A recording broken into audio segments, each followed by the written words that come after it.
Viral siswa berseragam pramuka lengkap berada di Mekah. Jika biasanya siswa pramuka berada atau berkegiatan di alam dengan berkemah, maka berbeda halnya dengan siswa satu ini.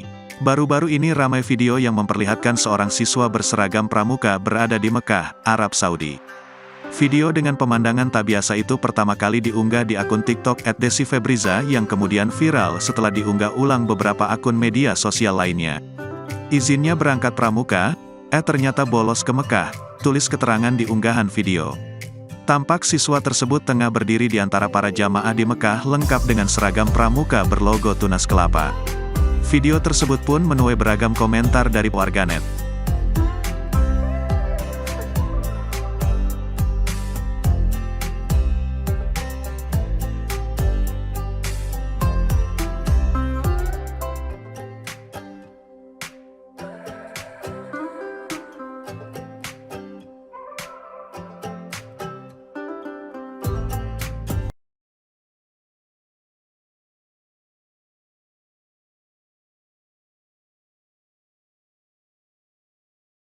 Terima kasih sudah nonton, jangan lupa like, subscribe, dan share ya!